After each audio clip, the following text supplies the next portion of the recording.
The Lost Mice. One clear winter night, the prince led me out to the balcony. I have a surprise for you, he said, handing me a box. Inside was a beautiful new coat. Oh, it's simply lovely, I exclaimed. Thank you. It was a pretty and thoughtful gift. The coat would keep me warm during the cold weather.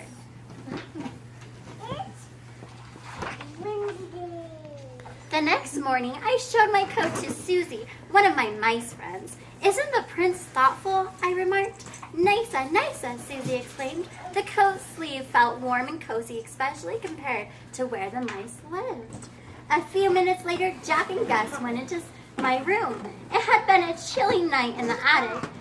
That's Gus. There's Susie and Jack. That one's Susie. It had been a chilly night in the attic for the mice. Cinderella, Jack called. He knew that if he told me how cold the attic was, I was going to do something about it. But I was rushing off to get ready for a tea party, so I couldn't help my friends. Who's the friends? Jack, Gus, and Susie, of course. I got friends over right here. I don't even like my friends. No, you got big poofy wet. Yes, you want to listen to the story? You got poofy wet. I know, my dress is very pretty. Jack sighed. It was too cold for the mice to stay in the attic much longer. I had always been very kind to my friends. Jack was sure I would want them to be warm.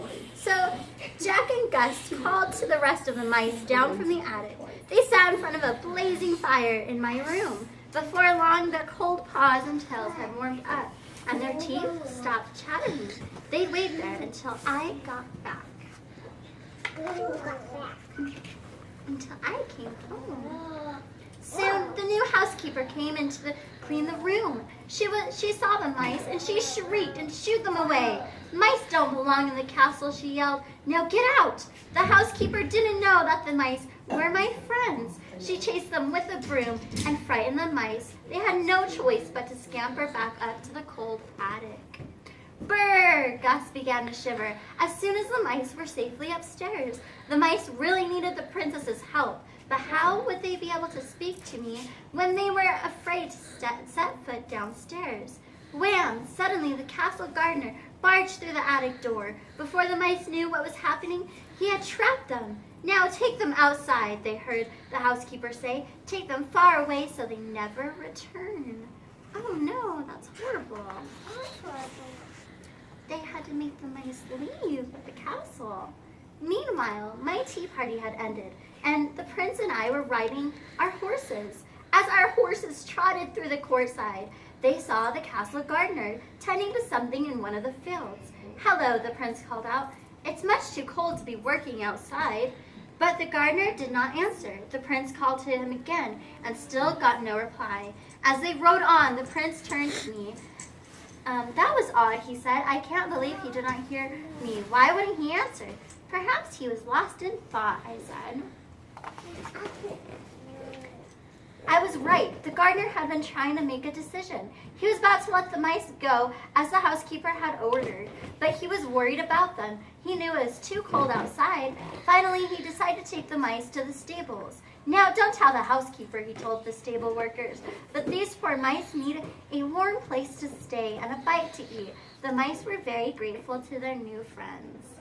The mice nestled together in the barn, but as night approached, the stables got colder. Luckily, the horses were very friendly. They told the mice to snuggle in their manes to keep warm.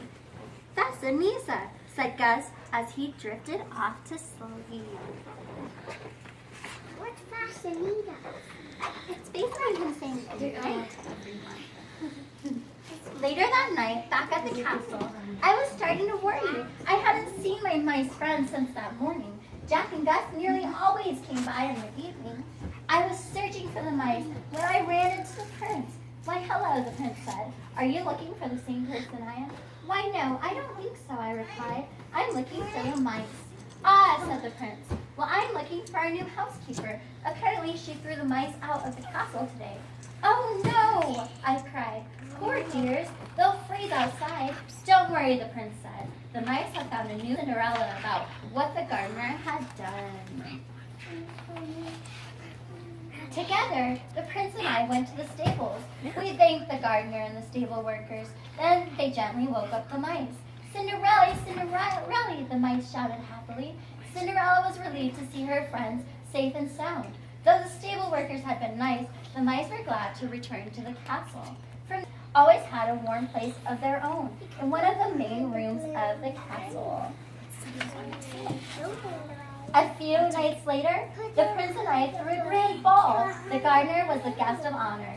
By then, the housekeeper had been properly introduced to the mice, and all was well. As the guests twirled around the dance floor, the mice celebrated with a banquet of their own, warm and cozy at last. Yay! Who wants to make their own crowns now?